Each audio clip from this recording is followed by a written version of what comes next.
Hello, friends. Welcome back to Be Unemployable. It is me, Jamie. It's going to be a solo episode today. Um, Maggie and I texted earlier today, and she's got a lot of things going on, and she offered to do a solo episode. And I was like, no, Maggie, we are business partners.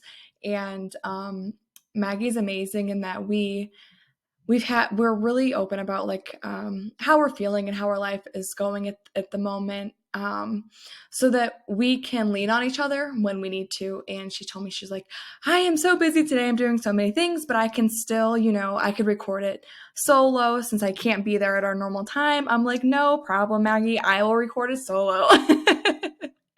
So she's freaking awesome. So today it is a solo episode with me. So we are going to talk about executive functioning, and more specifically, executive dysfunctioning, especially because those of us with ADHD, what happens is we have a really hard time planning things, prioritizing things, starting a task, finishing a task, literally moving from one room to the other, switching tasks. And this is because of our brain. It's because of how our brain is wired. So, what typically happens for those of us who are women and not men with ADHD is that we grow up thinking that there's something inherently wrong with us that is a almost like a character flaw.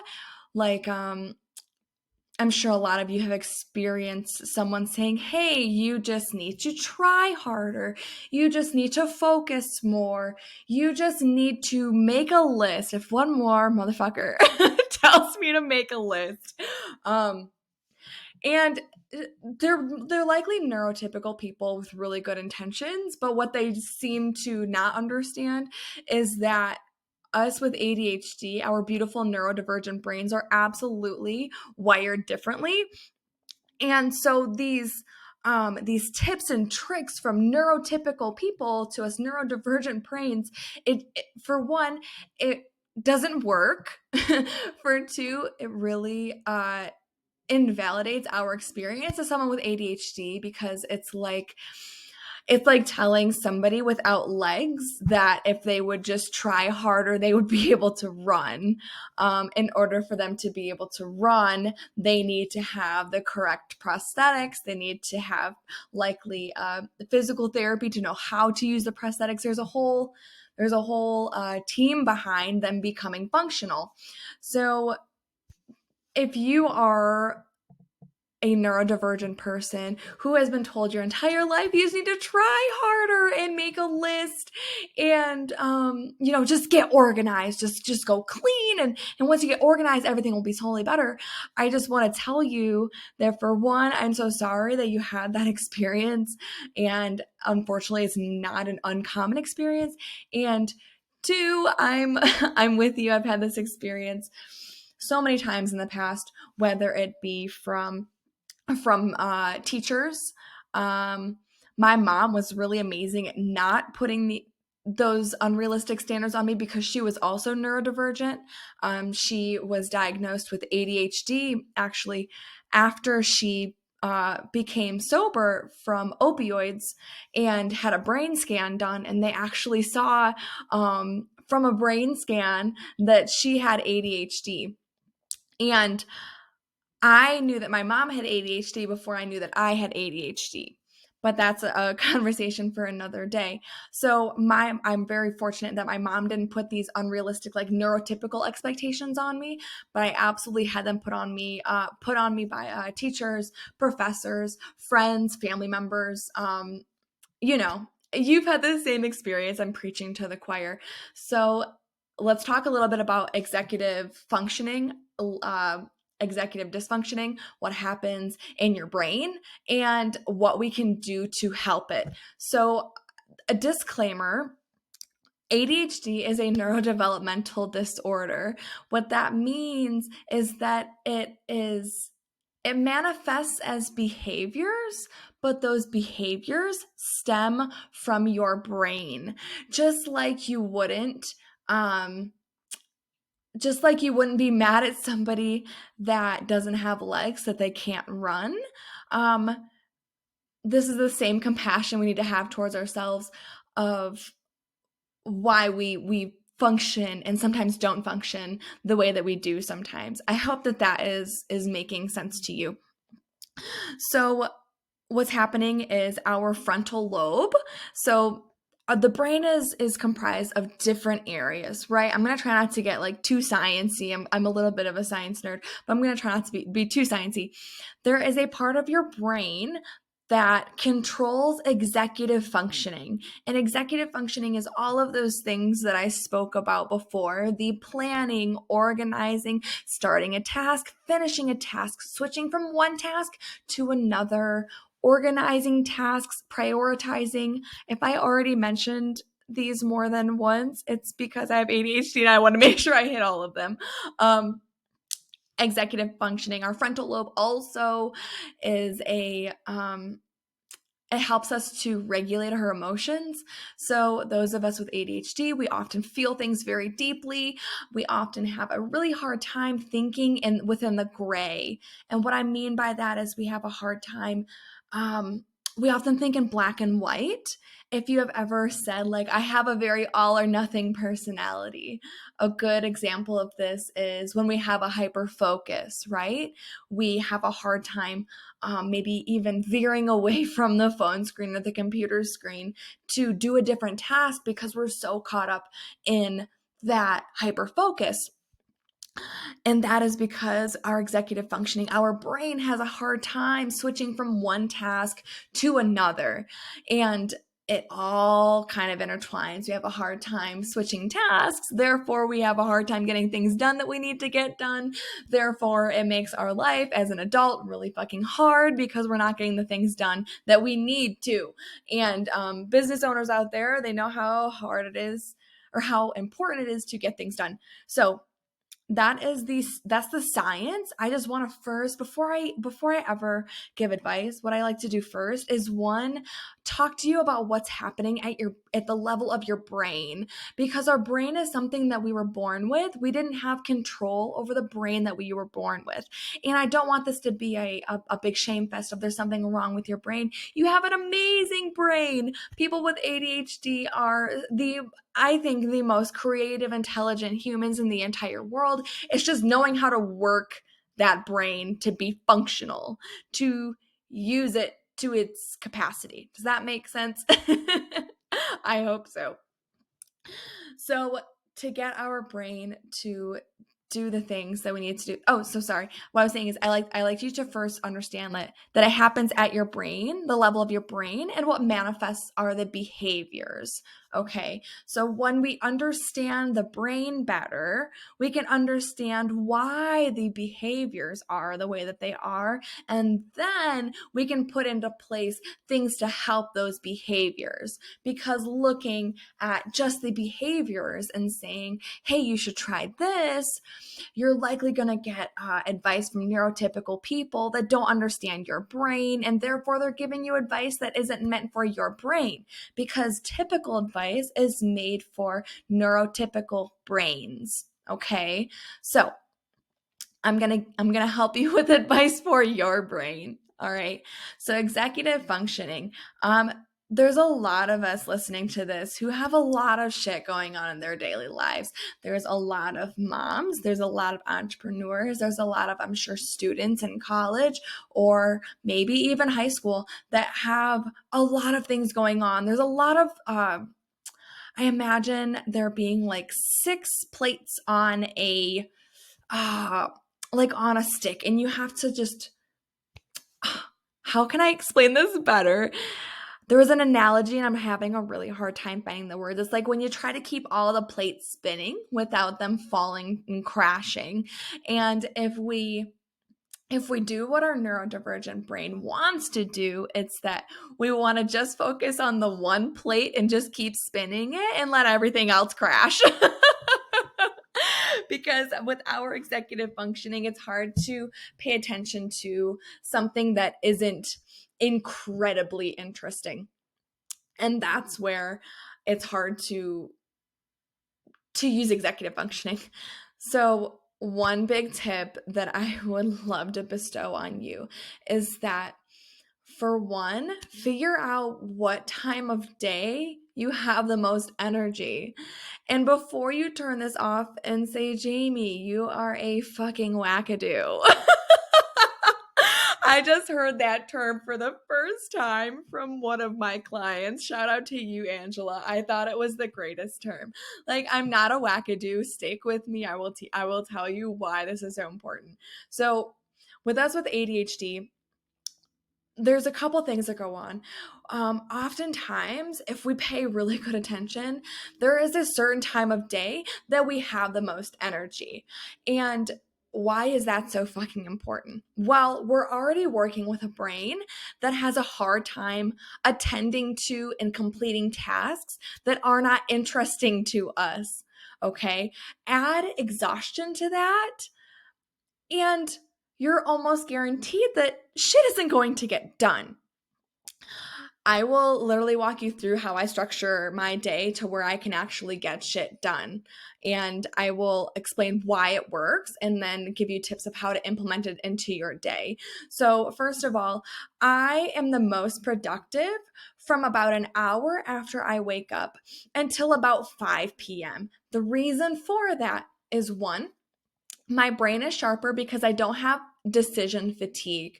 When I wake up, I typically look over, I put on the first outfit that kind of sort of goes together. I don't put too much energy into it. I drink my coffee and my water and my Zip Fizz because I'm typically drinking like 3 drinks in the morning. Those of us with ADHD, we always have like more than one drink on hand. Am I right or am I wrong? And I'm fresh. My brain is fresh as long as I slept okay that night. And sometimes that is challenging. As long as I slept okay that night, I wake up feeling pretty good.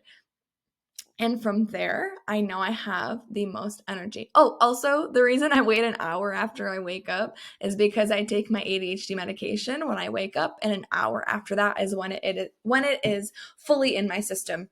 So I know that an hour after I wake up, I am the most focused I am going to be that entire day. I know that I have a really, really solid window for the next about 4 hours. I have a pretty good window for another 4 hours after that.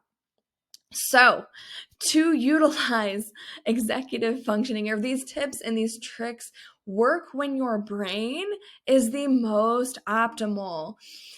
I like to tell people, yes, it is important to break down your tasks to see exactly how long something will take to work. But if you have broken that task down beautifully and you try to do it for me, it would be at like, say, 8 or 9 p.m. when I've already been working on my business, talking to potential clients, recording my podcast, talking to Maggie, making business decisions, making business investment decisions.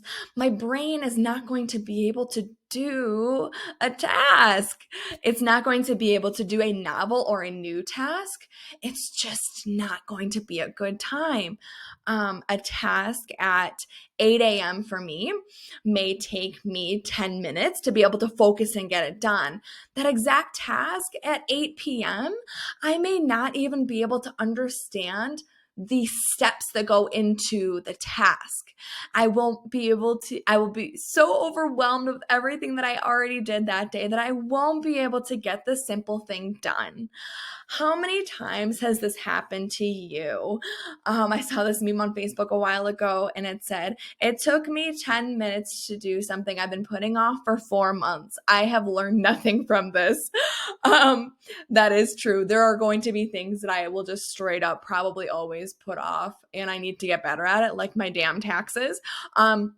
But on a day-to-day basis, as long as I tackle my hardest tasks during that most energetic period of my day, I know that I'm going to have the brain power to do 2 to 3 challenging tasks. And with having a business that is newer, I've been in business gosh, time is hard. It's been less than 7 months now. I'm still developing it. I'm still pivoting. I'm still trying things. I'm still learning new softwares, which technology, if anyone has been listening for any period of time, you know that technology is incredibly hard for me to do a very simple task. Like I just recently learned how to use Instagram. It had to be during my optimal prime window where Maggie could walk me through it. And it wasn't until the next day when I was doing it on my own that I did it during that optimal prime window, or else I wouldn't have been able to do that task. Right now, I'm recording this video using Loom, which I didn't even know has free recording software. And right now it is 2 p.m. my time. So my brain is still in that optimal performance window between 8 a.m. and 5 p.m. And I didn't make too many big decisions today to where I'm too tired to know how to use a new software, even though it only really required a login and to press record. If I were to do this at 8 p.m., the thought of it would be too overwhelming because of everything I had already done that day. So sometimes the task in itself isn't even that challenging. But if our brain is not primed to take in new information, it's going to feel overwhelming. And then you're going to come back the next day with maybe a fresher brain and say, I don't understand why this was so hard. Why it was so hard, my friend, is because of how your brain is wired and the time of day that you started that task, or how many decisions you already made that day. Or maybe you're just fucking tired and burnt out and you actually do need several days to rest before your brain will get charged. That's another thing, probably for another day, of how to avoid that state of burnout. We did talk about that in a recent podcast episode. I wish I could tell you the name of the podcast episode, but I have ADHD, and after it is published, I forget the names of the podcast episodes. So that's one tip is figure out the time of day that you need, or that your brain is the most engaged. The second part of that is write down the things that you have to get done. But even then, write down how many steps are in that thing and how long do each of those steps take. For example, I am recording this podcast. Okay. So if I were to put on my to-do list, record podcast and publish. Now, those of us with ADHD, we have a skewed sense of time. We often underestimate how long something will take. So for this example, how long does it take me to do a podcast episode? One, there's talking to Maggie and making sure, hey, are you recording? Am I recording? Are we recording together? Two, there's a little bit of back and forth of like, hey, are you cool with me talking about this week? And then after that, I have to log in. This was a new software, so it took me like 5 minutes, 10 minutes to figure it out. There's another 10 minutes. And then the podcast episodes are about 30 minutes long. There's another 30 minutes.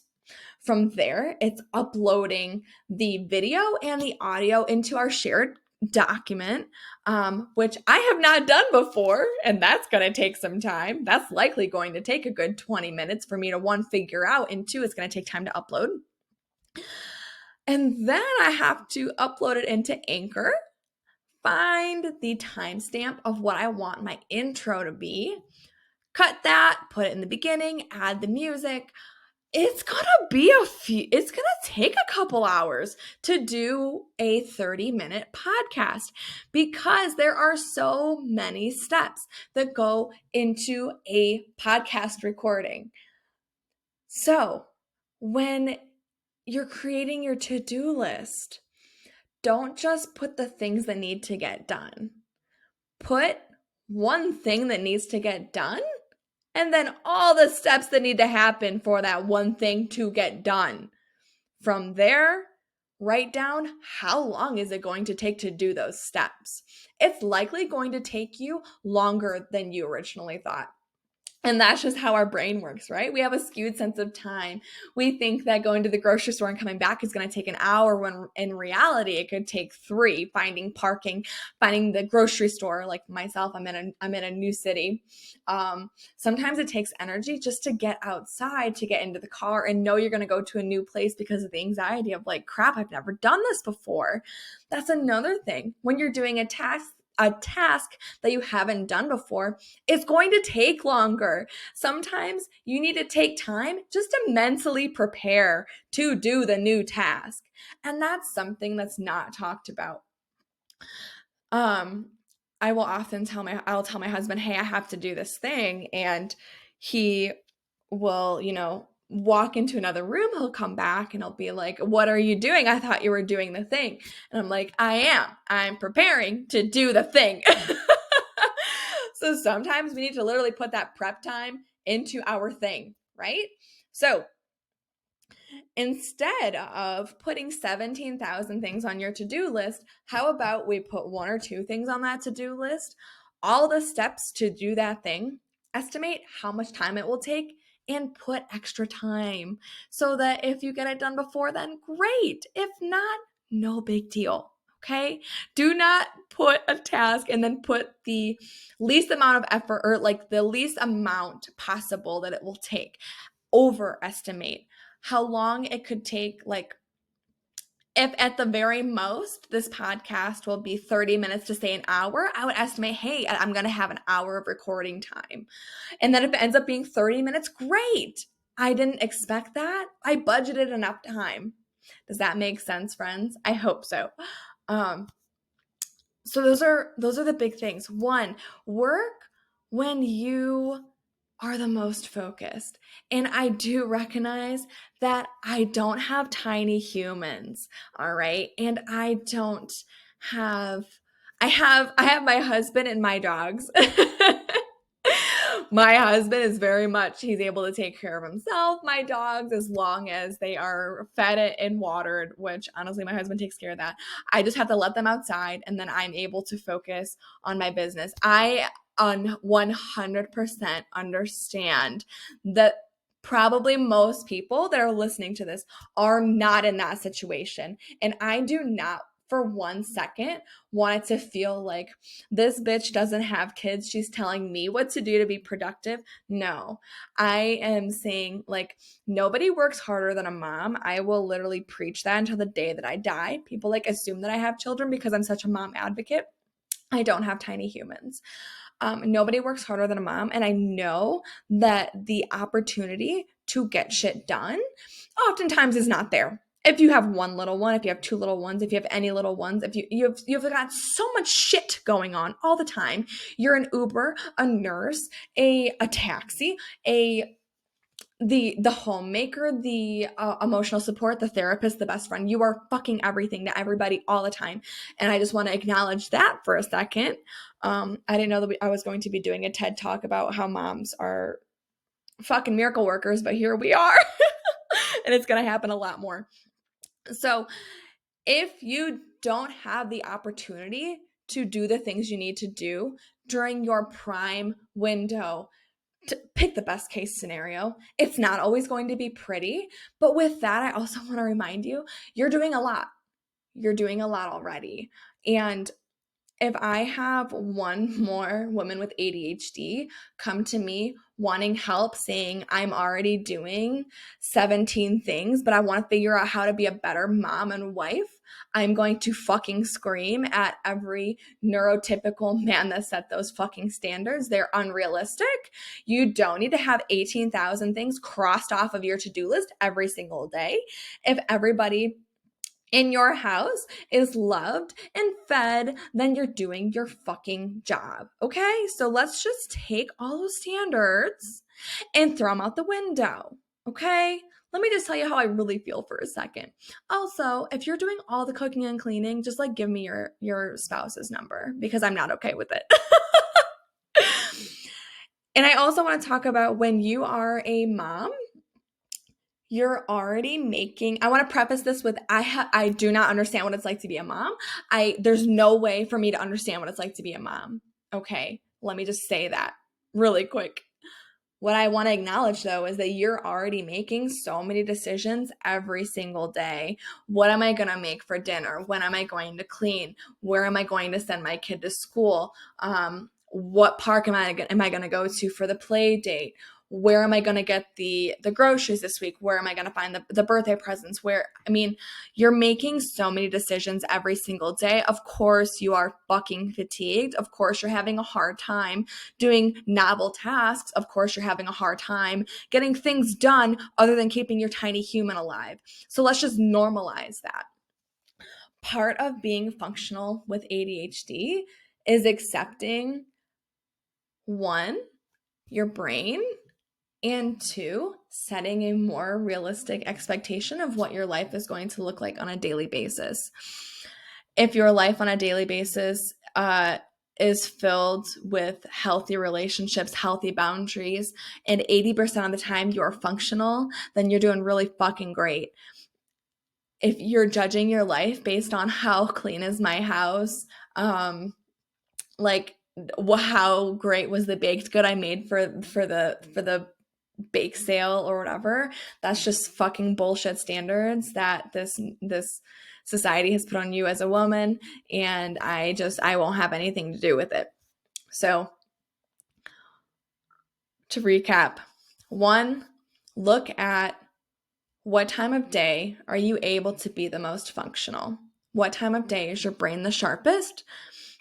Two, write down the things you need to get done, but more importantly, write down the things that need to get done for that thing to get done.